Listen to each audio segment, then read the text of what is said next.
What's up, Infected? Wolf with the Quarantine, and this is Kickstart Your Week. So if you're not familiar with what this is supposed to be a weekly show that I put out covering the past week's Kickstarters that I thought looked interesting. Now, there's no hard, fast rules. It's super biased. It's just what I thought looked really neat at the time. And a lot of the time, due to time restrictions, schoolwork going on, and reviews that I have to do, whole 9 yards, I don't do a whole lot of research. I usually maybe watch the video, kind of skim over the Kickstarters, and just kind of make a judgment based on that. Now, I know what some of you guys are probably saying, what the hell, Wolf? Last week there was no Kickstart Your Week, which is true. I blatantly put, I completely forgot. I had a busy week, and I just forgot. That's really all it was. I didn't think about it until like Monday. And I figured, screw it, I'd wait until this week. So this week I do have 5 games for you. Normally I narrow down to 5 games throughout the week. Usually it's less than that. Maybe I'm getting more cynical on board games that I think look neat, or I don't know. But this week I do have 5 for you. Now, if you like this format of show, check out the Gamerati. There'll be a link down in the description. I do a weekly, or usually also a weekly podcast with them. It's kind of like this, but we all usually pick one game, and if there's time, maybe we pick another one, and we talk a little bit more in depth about why we chose that game. All right, so kickstarting my... No, come back. I'm kidding. Starting off my list this week is Mafia Metropolis. Now, as you can see probably here, just barely... Is it just barely? No, it's right on screen here.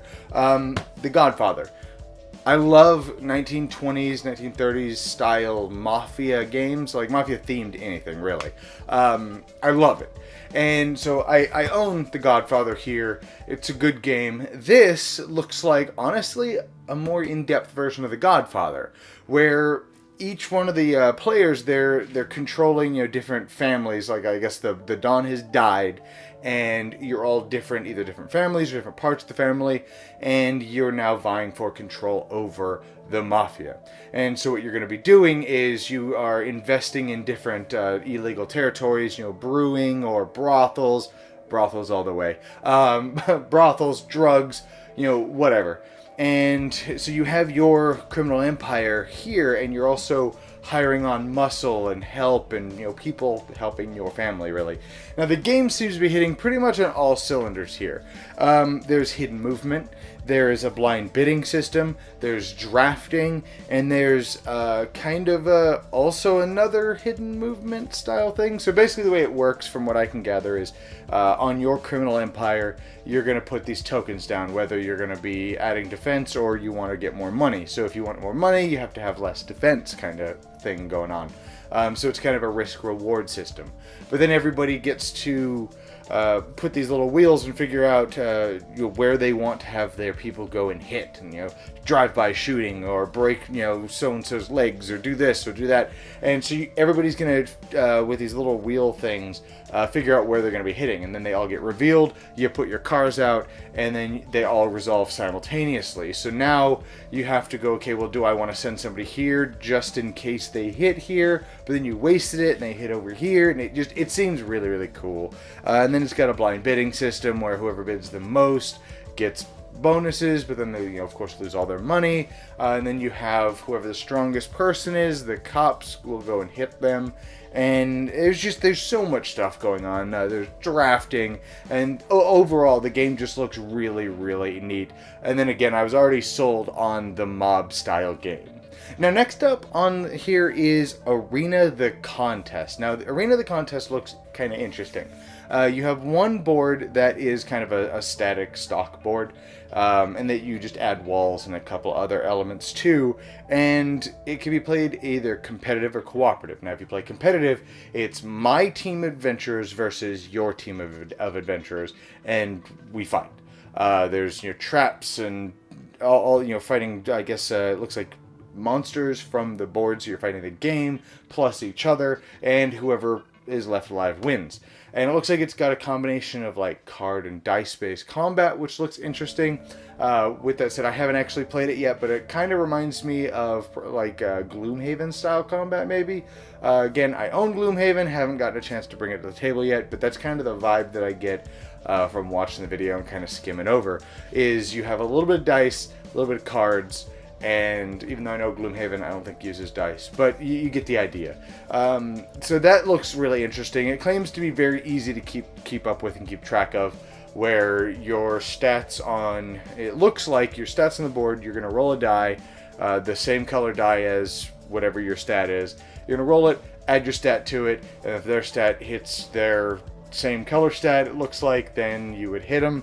It looks like it might be really easy. They claim it's really easy, but overall, it looks neat.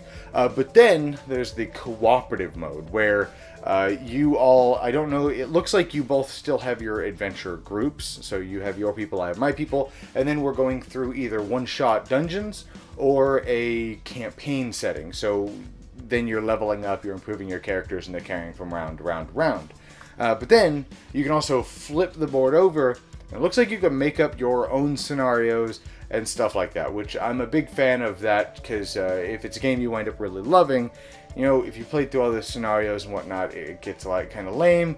If there's rules to keep it balanced, okay, do this and this and this, make sure that, you know, these monsters are this kind of level, and it kind of gives you guide on how to self-balance. It basically means virtually infinite replayability, and I'm a big fan of games that do that, because, you know, I know some people get to play, they actually have the luxury to play games a lot of times, but it looked really interesting, and I like the concept of my team versus your team. Next up is Dreamscape. Now, Dreamscape looks kind of like an abstract, thematic strategy game, which I know that sounds weird. So the way it works is, it looks like the game takes place in a dream world, basically. You are asleep, and you're trying to get a good night's sleep by, really, you're trying to make these things that are on a card. Is really what it is kind of what I can gather. And if you can make these cards, you score points. But by doing that, you're building this really cool 3D terrain out of wooden discs of different colors. So like crossing a river, you have to have like 2 green, a blue, a gray, a blue, and 2 green. So it looks like there's a river and there's a, you know, grass, and a stone. So you got to go across it. Or maybe you're trying to climb a mountain and there's plants at the bottom. So you actually have like a couple green, couple brown, couple gray at the top, and you actually are building a mountain in your thing. And that looked so cool to me. It's very visually appeasing. Looks really pretty, looks cute, and it looks like it's simple enough to where, you know, the kids can play it. You can break it out with, you know, your mom, dad, brother, sister, whoever, people who don't really play a lot of games, and it'll be easy for them to pick up. But it looks like there's going to be enough strategy behind the game where, you know, your buddies that you bring over all the time to play games, they're also really going to enjoy it. And then again, it's also got that very eye-popping look. It's gonna grab attention if you play it at a shop or play it at a convention, because you're physically building stuff out of these cubes, and I thought that looked really, really cool.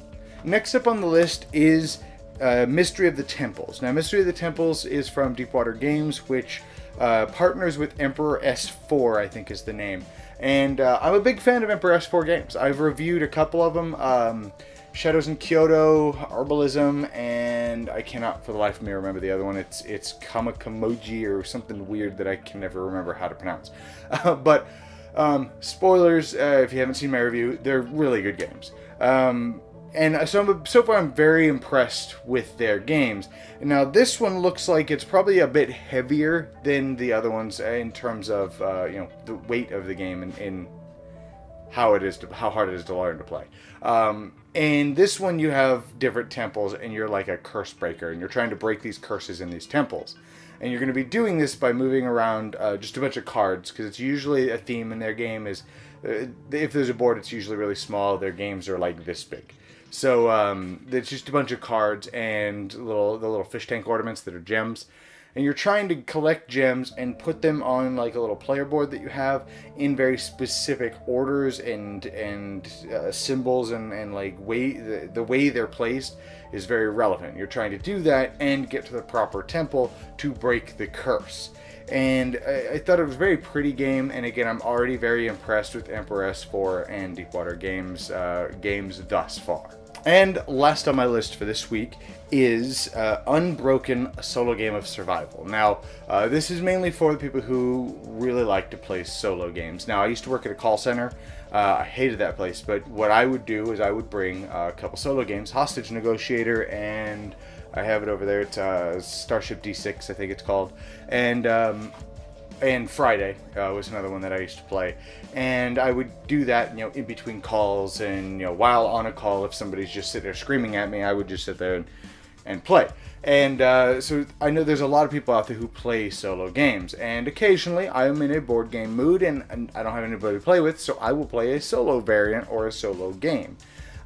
This one is no different.